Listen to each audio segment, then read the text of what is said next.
인생길에서 상담을 피할 수 있는 사람은 없습니다. 우리가 살아가는 이 삶의 현장은 참 다양해서 누구나 다 어려움을 만날 때가 있습니다. 그럴 때 누군가에게 내가 답답한 이 가슴을 전하고 싶은 마음이 생기는 것이 현대인들의 모습입니다. 오죽하면 임금는 기는 당나귀라는 이야기처럼 그 답답함을 감출 수가 없어서 갈대밭에 가서 외칠 수밖에 없는 사람들이 생기겠습니까? 누구나 다른 사람들을 돕지 않으면 안 될 때가 있습니다. 또 누군가에게 나의 아픔을 이야기하고 싶을 때가 있습니다. 여러분에게 누가 다가와서 자기의 아픔을 이야기할 때 여러분 상담자가 되어지는 겁니다. 그래서 오늘 우리 사회는 누구나 다 상담자가 될 수 있는 요소와 누구나 다 내담자가 될 수 있는 요소를 안고 있는 시대에 우리가 살고 있습니다. 비록 부모가 자녀에게 조언을 하는 것도 단순한 조언도 경우에 따라서는 이게 상담이 되어집니다. 그런데 자녀가 부모에게 아픔을 이야기하는 것을 그 말도 잘못 전하면 오히려 상처가 되고 평생 트라우마가 되어서 일생의 아픔으로 다가올 수가 있다는 사실입니다. 그렇기 때문에 오늘 이 시대를 살아가는 우리 모두에게는 상담 훈련이라는 게 꼭 필요합니다. 전문 상담자가 아니라 할지라도 상담은 필연적이라는 사실입니다. 그 중에서 그리스도로서 누구나 연결될 수 있는 보편적 일과 특별한 훈련이 되어져야 할 상담이 있다는 사실입니다. 그래서 다시 말씀드리면 우리가 살아가는 삶 속에 많은 사람과 만났는데 그리스도인으로서 사람들에게 말씀을 전해야 할 때에 그 사람과의 나와의 대화 속에서 내가 상담의 역할을 할 때가 있다는 사실을 이야기하는 것입니다. 여기서 그리스도인들은 하나님의 초자연적인 능력을 인정하는 것이 가장 중요합니다. 그리스도인들이 상담을 할 때 세상 사람과 다른 특별한 훈련이 있어야 하는 이유가 초자연적인 하나님의 역사를 전개해야 할 사명이 있기 때문입니다. 기독교 상담은 하나님의 초자연적인 능력의 통로를 열어놓고 있기 때문에 어떠한 일반 상담보다도 훨씬 더 뛰어나야 한다 하는 것을 저는 원칙으로 이야기를 합니다. 완전한 치유와 회복, 변화를 가져올 수 있는 것이 상담이라고 저는 말씀을 드리면서 이 놀라운 하나님의 능력과 하나님의 권세와 하나님의 권능이 나타날 수 있는 이 상담을 하기 위해서는 무엇이 필요할까요? 하나님의 말씀이 자리를 차지해야 한다는 사실입니다.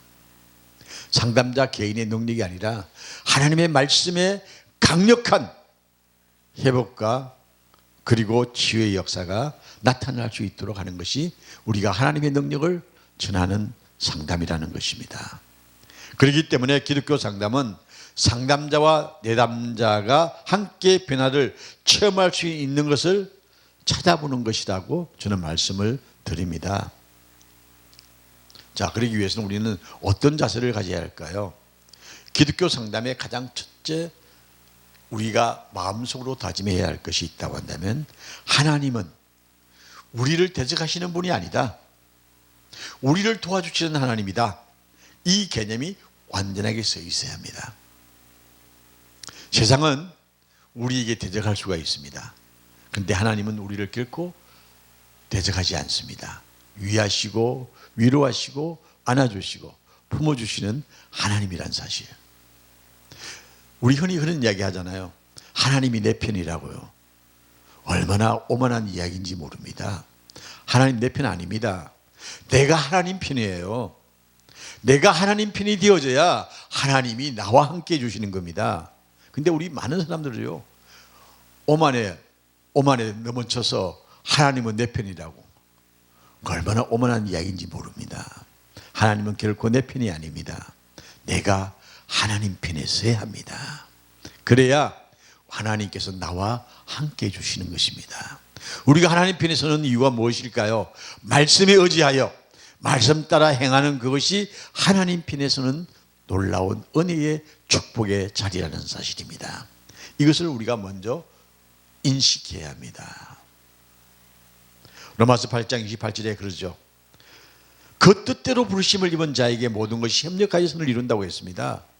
그 뜻대로 부르심을 입은 자, 다시 말하면요, 하나님의 말씀에 의지하는 자, 그 자가 하나님의 은혜를 입는다는 사실입니다. 거기에 하나님이 협력의 선을 이루어 주시는 축복의 잔이 있는 것입니다. 그래서 내가 하나님 편이 되는 겁니다. 내가 하나님 편입니다. 우리 꼭 기억해야 합니다. 그리스도인들이 이거 착각할 때가 많습니다. 신학적으로 준비가 안 되어져 있으면요, 이런 오만한 자리에서는 목사님들도 꽤 많이 있습니다. 우리 신학적으로 정리하자고요. 내가 하나님 편에 서는 것이 하나님이 나를 도와주시는 은혜의 반열에 내가 서는 것이다 하는 것을 우리는 정리해야 합니다. 두 번째로, 우리를 자유케 하시는 진리를 주시는 하나님이라는 겁니다. 요한복음 8장 36절의 말씀이죠. 진리를 알지니 진리가 너희를 자유케 하리라. 그냥 진리가 자유케 하는 게 아니라 진리를 네가 알아야 진리가 너희를 자유케 한다는 겁니다. 하나님 말씀을 알아야 하나님께서 나와 함께 해주십니다. 근데 많은 사람들이 앞에 말은 빼버리고 뒤에 말만 가지고 이야기를 합니다. 용산 사건을 보면서요, 우리가 정말 기독교가 회개하고 하나님 앞에 용서를 구해야 할 일들이 일어났습니다. 전 이 용산 사태를 보면서요, 한국 교회가 회개할 수 있는 은혜를 하나님이 주신다는 생각을 해봅니다. 킬터 문화가 뭡니까? 바이킹 문화입니다. 죽은 영혼들 들어와서 그 영혼을 위해서 제사 지내는 게 그 축제의 문화라는 겁니다. 근원도 없는 외국의 사단의 영역에 있는 문화를 우리 젊은이들이 즐기는 것을 그냥 지키만 본 한국 교회, 회개해야 합니다. 하나님 앞에 용서를 구해야 합니다. 그리고 그 사건이 일어난 이태원이라는 지역의 지명도 우리가 한 번쯤 다시 생각해 봐야 합니다. 이태원이라는 것은요, 이방 사람들이 거하는 곳이 이태원입니다. 그 이름의 근원을 쭉 찾아보면요, 이태원은 항상 외국 군대가 주둔하는 자리가 이태원이에요. 그 속에는 굉장히 많은 문화적 요인과 역사적 요인들이 있지만 제가 이 시간을 빌려서 이야기할 수 있는 이야기들이 아니기 때문에 넘어갑니다만, 이태원은요, 이방인들, 그러니까 병자호란 때에 상처 입은 여인들이 거기서 살았고요, 임진왜란 때 일본의 외군들에게 몸을 버렸던 여인들이 와서 사는 곳이 그곳이었습니다. 참 슬픈 역사가 있는 곳이죠. 이 역사가 있는 이태원에서 또 생각지도 못한 끔찍한 사단의 축제에 우리 많은 젊은이들이 이유도 모르고 간 사람들도 많았을 겁니다. 이것은 한국 교회의 책임입니다. 할로윈이라는 그 축제에 한국 교회가 정말 한 마리라도 말이라고 있었더라면 이런 엄청난 비극이 일어나지 않았을 것입니다. 우리는 방관한 죄를 하나님 앞에 내어놓아야 합니다. 저 자신부터 먼저 하나님 용서를 구하는 기도를 할 수밖에 없는 이 엄청난 사건 앞에 우리가 진리를 알지 못해서 이러한 비극이 일어났다, 저는 생각하고, 진리를 알지니 진리가 너희를 자유케 한다는 이 놀라우신 하나님의 축복의 말씀, 진리를 알지니 우리 진리를 깨우쳐야 합니다. 전해야 합니다. 이 진리가 우리를 살게 하고 뭇 영혼들을 구원하는 역사가 있음을 오늘 말씀드리고 싶습니다. 세 번째로 생각을 새롭게 해라고 했습니다. 너희는 이 시대를 본받지 말고 오직 마음을 새롭게 함으로 변화를 받아 하나님의 선하시고 기뻐하시는 온전한 일이 무엇인지 분별하도록 하라.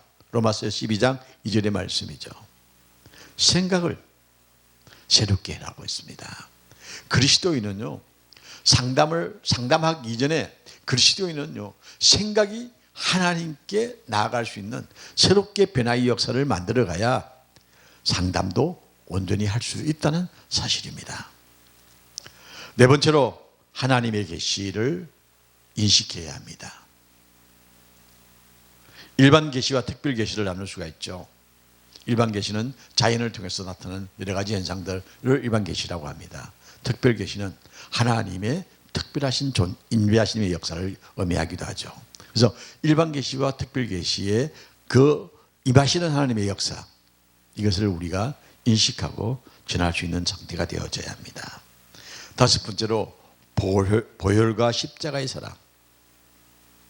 이 보혈과 십자가의 사랑을요, 우리가 인식하지 못하면 그리스도인의 참 기쁨을 누릴 수가 없습니다. 전 십자가를 볼 때마다 저 십자가의 사랑이 우리를 살리신 하나님의 놀라우신 축복의 형상이라 믿기에 십자가를 바라볼 때마다 얼마나 감사한지요. 그 십자가를 지시는 주님의 그 아픔, 그 사랑이 우리를 살겠다는 것입니다.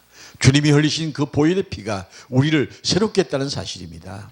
그렇기 때문에 기독교 상담에 있어서 보혈과 십자가의 사랑은 참으로 위대한 하나님의 능력을 증거할 수 있는 힘이다. 저는 그렇게 생각합니다. 여섯 번째로 성령의 열매입니다. 성령의 은사, 성령의 인도, 이러한 것들이 우리의 삶 속에 끊임없이 맺혀지고 증거되어지고 나타낼 수 있는 그러한 모습이 우리 기독교 상담자의 기본적인 자세라는 것을 말씀드리고 싶습니다. 그리고 일곱 번째로 믿음, 소망, 사랑. 이것이 우리의 삶을 새롭게 할 수 있는, 또한 내담자를 새롭게 할 수 있는 가장 중요한 요소임을 우리가 인식하면서 믿음과 소망과 사랑, 그 중에 제일은 사랑이라고 했듯이 이 믿음과 소망과 사랑이 우리의 가슴마다 서로 나누어지는 축복의 잔을 마셔야 할 줄로 믿습니다. 여덟 번째로 그리스도인의 정체감이 있어야 합니다. 나는 그리스도인으로서 오늘 이 시대를 어떻게 살고 있는가, 이 자세가 우리에게 필연적이라는 사실입니다. 아홉 번째로 영적 전쟁을 치를 수 있는 자세를 가져야 합니다. 귀신의 축출과 귀신과의 싸울 수 있는 용기 있는 삶이 우리에게 필요합니다. 이태원 사태 같은 경우도 바로 귀신과 싸움에서 우리가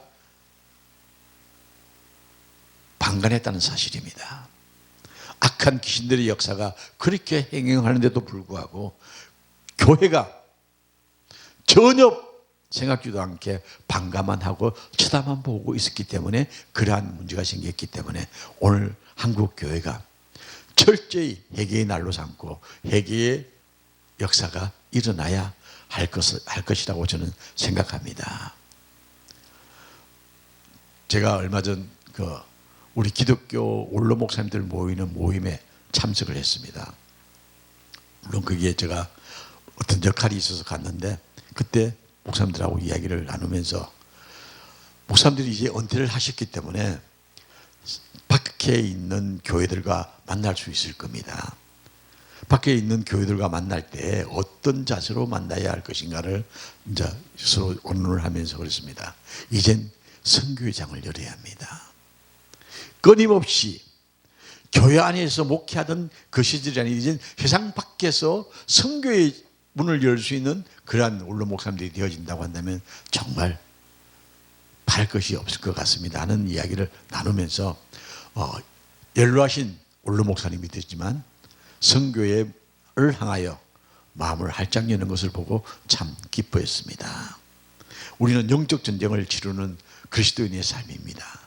끊임없는 귀신들의 역사에 무릎 꿇지 아니하고 담대하게 예수 그리스도를 전할 수 있는 믿음의 역사, 상담에서 참으로 중요한 자리라는 사실을 기억하시기 바랍니다. 열 번째로 주님의 영광을 바라보는 것입니다.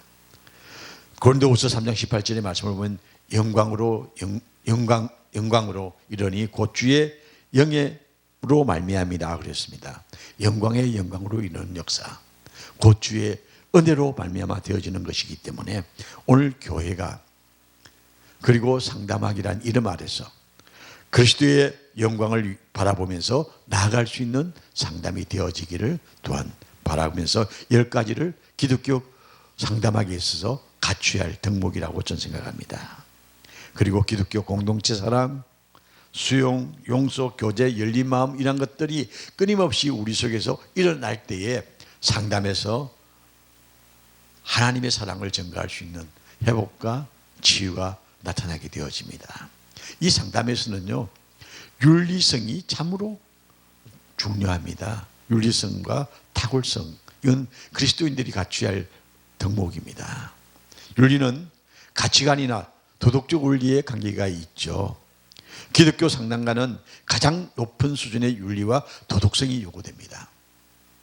상담을 하게 되어질 때, 상담원을 훈련시킬 때에 기독교 윤리관, 기독교 상담에 있어서 탁월성에 대한 부분들을 참 중요한 목으로 생각하는데, 사람들의 삶에 개입한다는 것은 심각하고 위험스러운 일이기 때문입니다. 이 상담을 잘못하면요, 감옥 가는 일도 생깁니다. 안 생길 것 같죠? 생깁니다. 그렇기 때문에 이 상담이 굉장히 위험하고도 어려운 요소가 바로 윤리관이 정리되어 있지 않으면 안 된다는 사실입니다. 그런 위험성을 안고 있기 때문에 언제나 높은 윤리성 그리고 탁월성이 요구가 되어집니다. 그것을 유지하기 위해서는요, 절대자이신 주님을 모시고 있어야 한다는 사실입니다. 기독교 상담자는 헌신적으로 그리스도인의 성장과 제자 훈련, 겸손 그리고 책임관이 투철해야 하기 때문에 끊임없이 훈련받고 끊임없이 공부해야 합니다. 상담자의 가치와 신념은 내담자에게 영향을 미치는 것이기 때문에 내담자를 대할 때에 중립적으로 되는 것도 불가능하지만 또 반드시 그렇게 하는 것도 바람직한 상태가 아니라는 사실입니다. 상담자의 신념을 내담자에게 숨기는 것은 공정하지도 않고 윤리적이지도 않을 수가 있다는 겁니다. 윤리 문제는 다른 조력 직종에서처럼 상담에서도 점점 더 중요시되고 있습니다. 특히 전문적인 상담에 임하는 사람들 가운데에 이 윤리관이 희박하여서 문제를 일으키는 사람들이 종종 있습니다. 상담은요, 비착취적 활동이라고 합니다. 그 기본적 가치는 고결성, 공정성, 그리고 존중입니다. 그래서 상대에 대해서 존중하고 공명할 수 있는 자세를 가질 수 있는 윤리관이 필요하다는 거죠.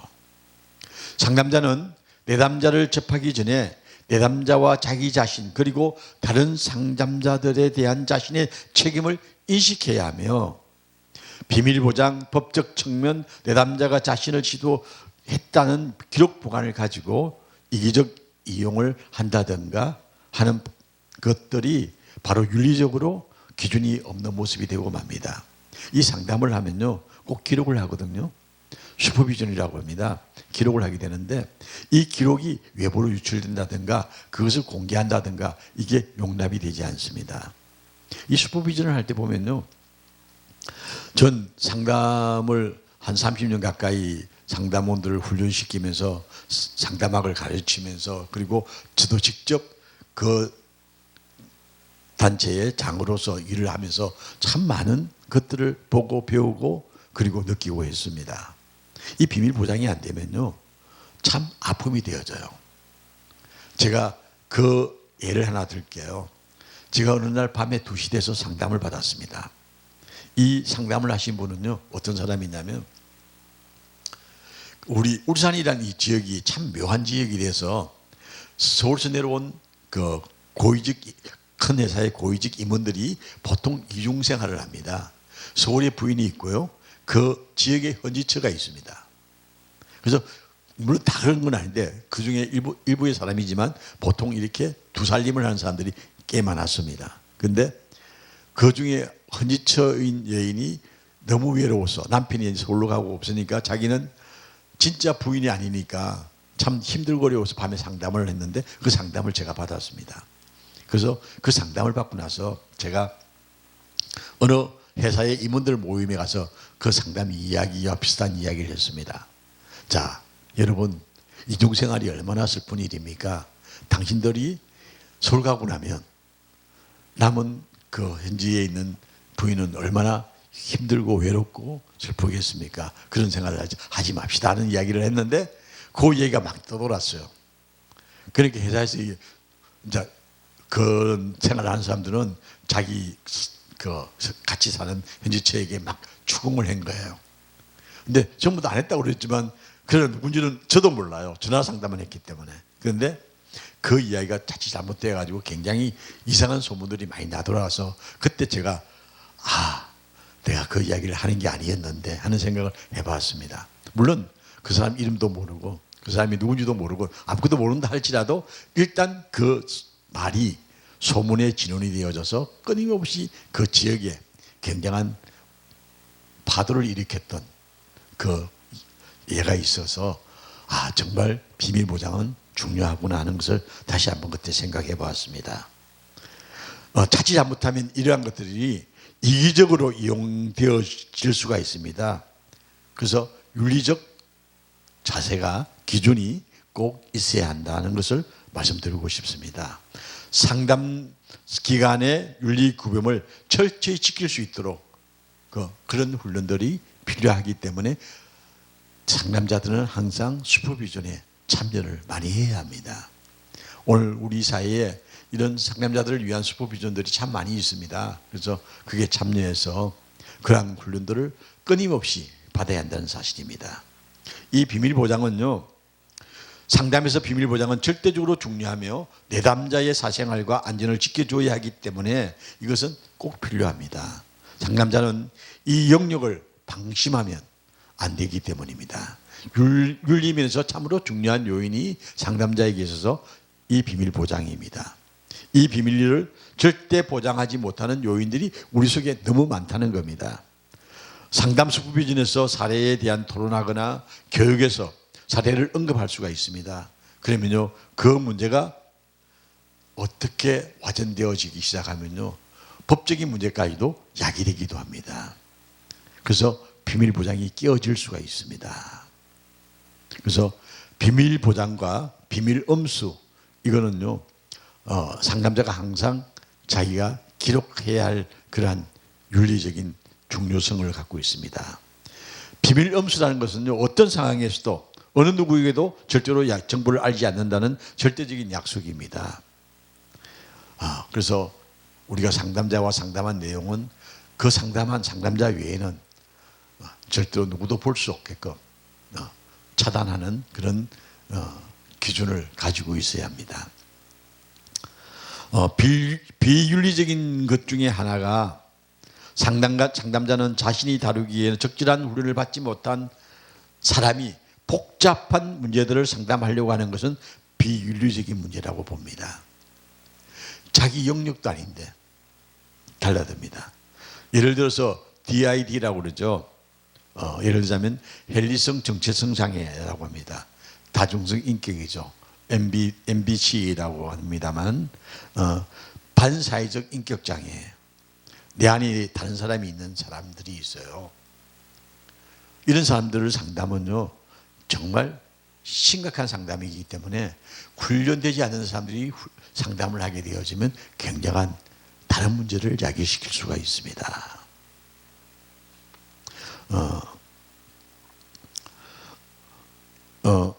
MBC라는 그 상담을 하는 요인 중에 가장 힘든 요인 중에 하나인데 김미칠이라는 드라마, 여러분 킬미 힐디라는 영화가 있었어요. 1915년에 그 방영된 영화인데 7개의 인격을 가진 주인공의 이야기예요.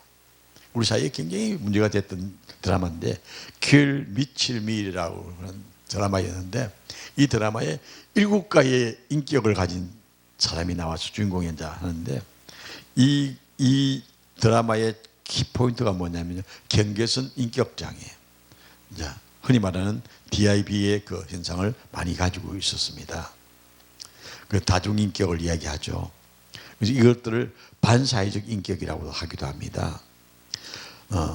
보드라인 P의 경계선 인격장애, 변덕이 심한 이상성격 뭐 이런 것들이 그게 포함되는 요소들입니다. 그래서 우리 흔히 그 히스토리오닉이라는 그 이야기를 합니다. 히스테리성 인격장애. 이거 굉장히 우리 사이에 많이 반영되어 있거든요. 지나치게 극적이며 가장된 그 행동을 하게 되어집니다. 이런 인격자들을 만나게 되어지면 상담이 때로는요, 그 사람들은 장난처럼 가지고 놀려고 합니다. 이런 그 장애자들을 만나게 되어지면 상담자가요, 그에 대한 적절한 훈련을 받지 못한 사람이면 심각한 문제를 야기시키고 오히려 끌려다니면서 정말 상상할 수 없는 피해를 입게 되어집니다. 그래서 제대로 훈련받지 못한 상담자가 사례도 없이 상담을 하셨을 때 오진이 나오기 쉽다는 겁니다. 여러분, 우리가 병원에 가면 의사들의 진단이 오진이 몇 프로가 될 것 같아요? 60%에 가깝습니다. 그래서 처음 몸이 아프면요, 처음 진단을 잘 받아야 됩니다. 그래야 치료가 가능해요. 만약에 오진을 받아서 치료를 하게 되어지면 쓸데없는 시간 낭비와 병을 더 키우는 결과를 낳게 되어집니다. 그래서 이 진단이 참 중요한데 상담에 있어서 진단은요, 얼마나 중요한지 모릅니다. 그 사람의 아픔을 치유할 수 있느냐 없느냐는요, 처음 진단에 달려 있습니다. 그런데 전혀 DID에 대해서 사례도 알지도 못하는 사람이 상담을 한다고 하면 이 문제는 굉장한 오류와 그리고 많은 사람들에게 상처가 되는 결과를 빚게 되어집니다. 우리 사회 속에는요, 소시오패스가 너무 많습니다. 그래서 이런 인격장애자들이 우리 주변에 너무 많다는 겁니다. 생각 없이 행동합니다. 예측할 수 없는 모양을 내고 납니다. 이번 이태원 사건도요, 실제로 앞에 소시오패스와 같은 사람들이 밀어내는 것 때문에 생긴 현상이라고 저는 봅니다. 이 소시오패스가 걸리면요, 앞뒤 구분도 안 해요. 그래서 그런 엄청난 비극을 만들어낸다는 사실입니다. 그래서 저는 우리 사회에 이러한 소시오패스와 같은 다중성 인격을 가진 사람들이 우리 사회 속에 너무 많이 숨어 있기 때문에 우리가 이런 상담을 하려고 하면 준비가 철저히 되어져 있어야 한다는 것을 꼭 말씀드리고 싶었습니다. 그래서 어떤 상황이 생긴다 할지라도 유능성이 준비되어 있지 않는 상담자가 상담을 하는 것은 비윤리성이라고 저는 꼭 집어서 말씀드리고 싶습니다. 그래서 상담자는요, 적정한 유능성을 가지고 있어야 합니다. 왜 그러냐 하면요, 적절한 훈련을 받아야 유능성을 우리가 확보할 수가 있습니다. 적어도 상담에 대해서 공인 자격증이 있어야 합니다. 상담을 하려고 하면요, 공인 자격증이 없으면요, 일단은 기본적으로 훈련을 받지 않은 사람이라고 할 수가 있습니다. 오늘 공인 그 자격증을 갖고 오려고 그랬는데 깜빡하고 왔는데요, 이 공인 자격증이 없으면 절대 안 됩니다. 그리고 공신력 있는 상담학회의 회원이 되어져 있어야 합니다. 적절한 슈퍼비전을 기록할 수 있는, 지속적으로 받는 것도 얼마나 중요한지 모릅니다. 그래서 상담의 사례를 갖다가 끊임없이 공부하고 거기에서 자기가 상담해야 할 문제점에 대해서 공부가 필요하기 때문에 이런 공식적인 상담학회에 등록이 되어 있는 사람이 되어져야 우리가 슈퍼비전도 할 수가 있고 훈련도 받을 수가 있기 때문에 그건 꼭 필요하다고 좀 말씀드리고 싶습니다. 우리가 교육을 계속 받는다는 것은 헌신하겠다는 자세입니다. 여러분 강의 몇 번 듣고 상담한다고요? 말도 안 되는 이야기입니다. 정식적으로 훈련받아야 됩니다. 그래야만이 대처할 수 있는 능력이 주어지는 겁니다. 상담자는 다음과 같은 추구하는 자세를 가다듬어야 합니다. 첫째, 자신이 왜 그렇게 하는지 알고 무엇을 하고 있는지 말할 수 있어야 합니다. 상담은요, 내가 왜 지금 상담을 하고 있는지, 그리고 왜 상담을 어떻게 해야 되는지에 대한 것을 정확하게 표현할 수 있고, 자기가 그것을 하는 이유를 정확하게 설명해 줄 수 있을 때에 그걸 전 상담이라고 좀 표현하고 싶습니다. 자신이 하고 있는 것에 대해서 확신이 있고 그렇게 하는 의사를 밝힐 수 있어야 한다는 사실입니다. 내담자의 반응에 따라서 상담을 조정할 수 있는 능력도 있어야 합니다. 상담을 한다고 다 상담하는 게 아니거든요. 상담하면서 수위를 낮추고 높고 이것 조절하지 못하면요 안 되거든요. 이런 것도 그게 하나의 슈퍼비전을 통해서 공부할 수 있는 요인들입니다. 그리고 내담자의 자율성을 얼마만큼 내가 컨트롤할 수 있느냐가 참 중요합니다. 상담자는 내담자의 신념, 가치관, 존중하는 부분이 나와야 합니다. 매우 조심스럽게 접근해야 하며 내담자에게 기독교적 관점을 강요만 해서는 안 된다는 이야기입니다. 이것도 비윤리적인 부분이 되어지죠. 그래서 우리가 상담을 할 때 내가 알고 있는 하나님을 무조건 전달하는 게 아니라 어떤 방법이도 전달은 해야 되겠지만은 전달하는 방법을 잘 준비해서 전달해야 할 줄 압니다. 자칫 잘못하면 잘못된 상담으로 믿음의 신뢰도를 떨어뜨릴 수가 있다는 사실입니다. 특히 부주의적 조언을 할 경우 법적으로 연루될 수 있기 때문입니다. 그렇기 때문에 상담은 조언자가 아니라 촉진자의 역할을 해야 합니다. 특히 취약한 내담자를 성적으로 갈취할 수 있는 그런 현상들도 종종 나오기 때문에 상담자 자신이 항상 바로 서기를 잘 해야 한다는 사실입니다. 가끔 자신의 힘을 이용해서 성적 욕구를 채우는 상담자도 나오기 때문입니다. 상담자는 내담자보다 우월하다는 선입견이 있다면 그 속에 이러한 범죄를 일으킬 수 있는 요인이 있게 되어집니다. 남을 도우는 일을 하는 사람 중 10%가 이런 법적인 문제가 일어날 수 있다는 것을 통계학으로 볼 수가 있습니다. 그래서 상담을 통해서 오히려 범죄를 일으키는 요소가 전체의 10%가 된다는 사실은요, 심각한 윤리적 문제이기 때문에 이 윤리적 문제에 우리가 어떻게 훈련을 통해서 자기를 절제할 것이냐, 이것도 참으로 중요한 일이라고 생각이 되어집니다. 영국 상담학회의 윤리 및 상담 실제의 규약에는 내담자와 상담이 끝난 상태, 즉 상담의 관계가 끝난 12주 이내에 그 사람과 성적 관계를 일으키면 비윤리적 상담자라고 징계를 받게 되어집니다. 우리 사회가 성문란이 심각하기 때문에 내담자의 윤리적 경계선이 부적절한 노출 및 어기가는 접촉은 특히 지나친 불필요한 질문을 하지 않아야 할 것을 요구하고 있습니다. 우리 사회가요 참 많이 변한 것 같아요. 이 상담도 굉장히 많이 변하고 있습니다. 이 변화의 과정 속에서 우리가 전문적 상담과 일반 상담을 구별해야 되겠습니다만 그것처럼 우리가 상담에 얼마만큼 개입하느냐가 참 중요합니다. 그래서 저는 제가 운영했던 상담 기간은요 절대 면담을 하지 않겠습니다. 그냥 전화 상담만 하겠습니다. 왜냐하면 이름도 알지 않고 묻지도 않고 또 나이도 묻지도 말아라고 그랬습니다. 왜 그러냐면요 훈련된 사람이라도 이 기독교적 상담이 아닌 일반 상담을 하는 사람들 가운데 그러한 성적 호기심으로 인해서 성적 문제가 잘못되어지는 것들을 종종 보기 때문입니다.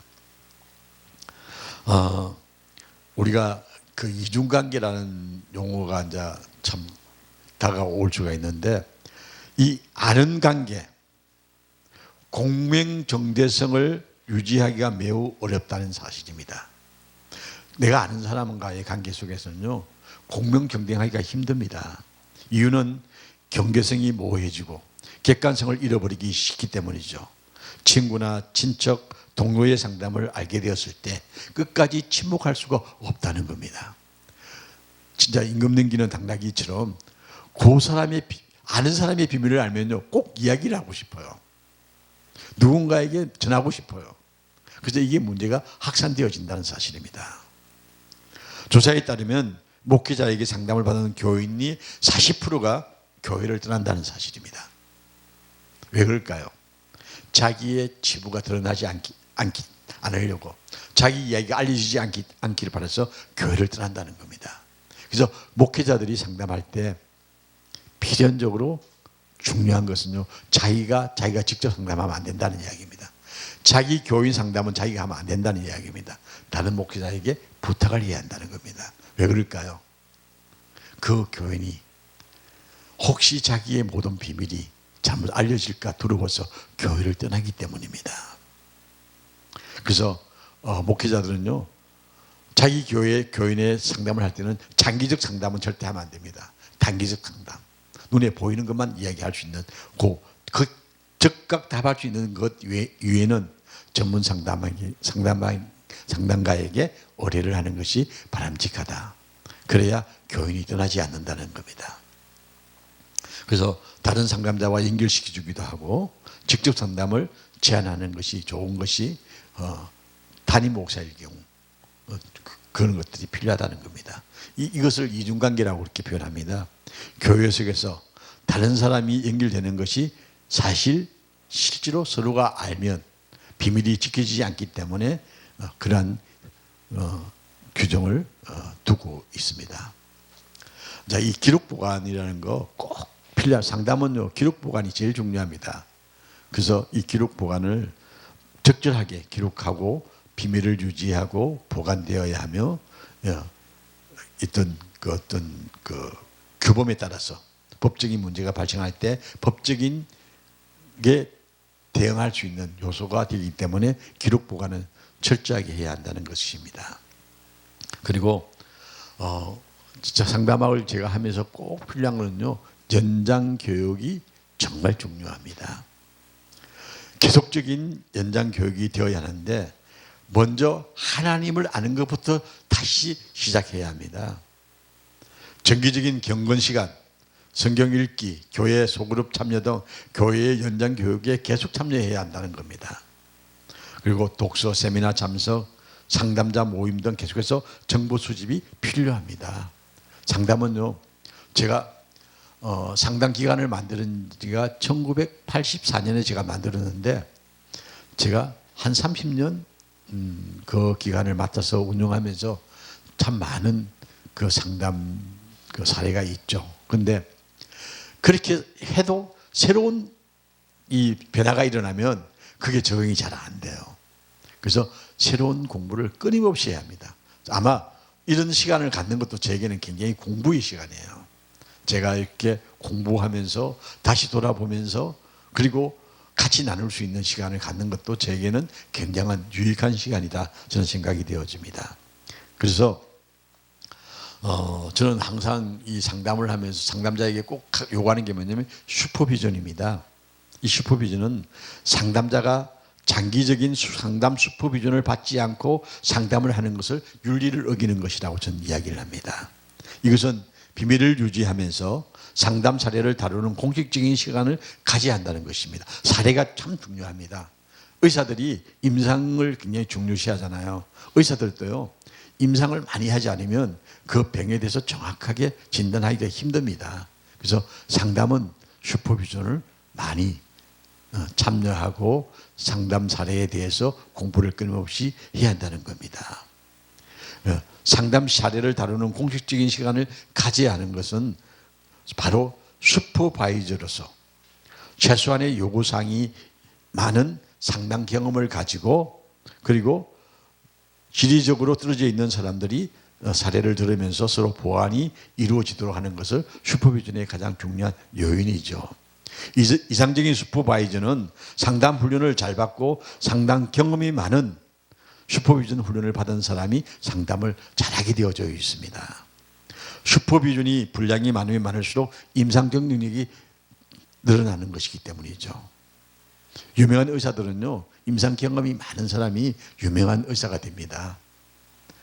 그렇기 때문에 우리는 이 슈퍼비전이라는 것을 끊임없이 공부하고 나누고 볼 수 있는, 나눌 수 있는 그런 환경들을 우리가 찾아야 한다는 것입니다.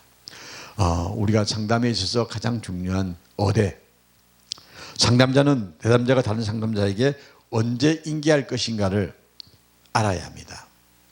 이 사람은 내가 하기 힘들어. 그러면요, 빨리 다른 전문가에게 바톤을 넘겨줘야 됩니다.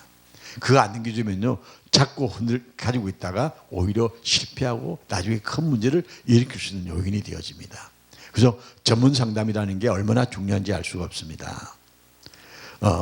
내담자가 상담자의 요구하는 것을 상담자가 무능한 것이 아니라 내담자에게 좀 더 나은 도움을 주기 위해서 다른 상담자에게 의뢰를 해서 바톤을 넘겨주는 그런 것들이 바로 상담하기 위해서 적절하게 할 수 있는 훈련이 필요하다는 거죠.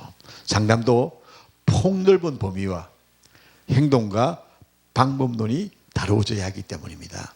우리가 사는 이 시대는요, 상담이 굉장히 힘들고 어려운